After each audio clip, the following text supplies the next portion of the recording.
The Volkswagen e-up is an electric version of the popular Up city car with a now longer WLTP rated range of around 159 miles. It remains a strong package, but after a glance at the asking price, you might wonder how it can justify itself on the balance sheet against a more conventional petrol-powered Up. That's what we're here to find out. The Volkswagen Up actually makes a great basis for an electric vehicle. The power plant sits low in the car, a lithium-ion battery pack that in this revised model has almost doubled in capacity, up from 18.7 kilowatt hours to 32.3 kilowatt hours. The fact that this battery weighs 230 kilograms and is sited under the floor area has benefits and drawbacks. The plus side is that the centre of gravity is good and low, something you'll feel when tipping the Up into a corner. The downside is that whereas an entry-level petrol-powered Up weighs around 929 kilograms, this electrically powered version tips the scales at nearly 200 kilograms more. The sheer amount of torque available masks this fact quite well though, and the car steps off the line or in acceleration briskly, making 37 miles an hour from rest in around 5 seconds.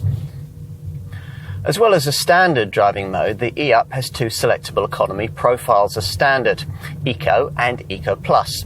Eco cuts the vehicle's peak power to 50 kilowatts, reduces the output of the air conditioning system and modifies the throttle response.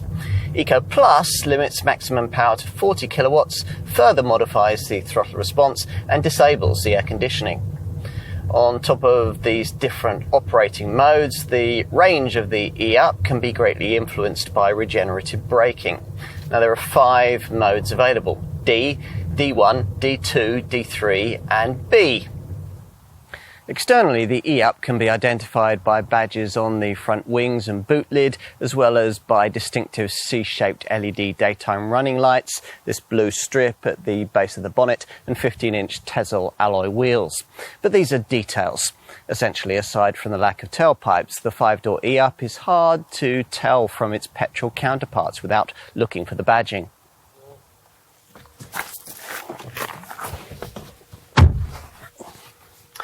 There are no obvious giveaways to this car's all-electric status once you get behind the wheel.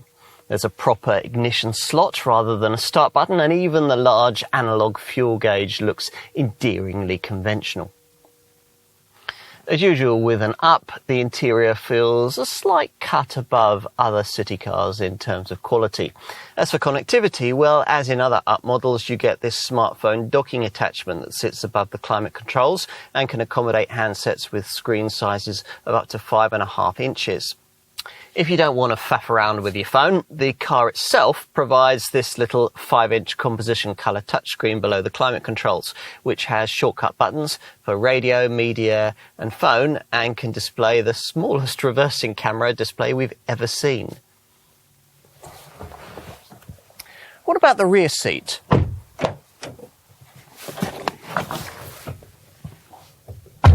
Well, given the dinky exterior dimensions, it's a lot more spacious than you might expect back here, but there are a couple of irritations.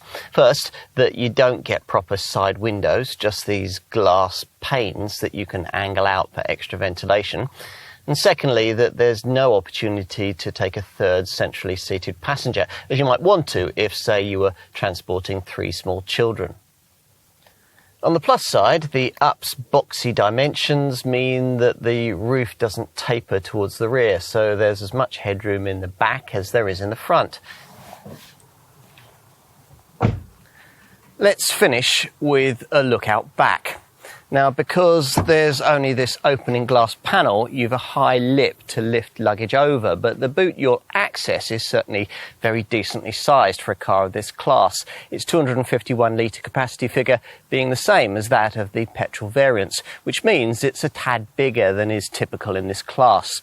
The 923-litre capacity with the seats folded is marginally down on the petrol model, due in part to the higher floor height.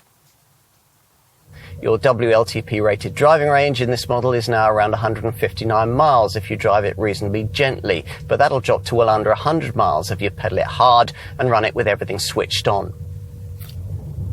What about charging? Well, a standard full charge takes less than 9 hours from a standard 230 volt 2.3 kilowatt household socket.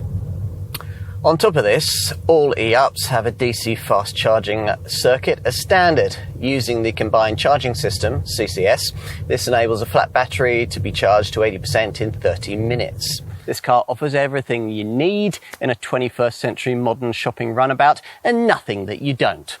One thing's for sure, it won't be long before buying a small Volkswagen with an internal combustion engine will seem like a very odd thing to do.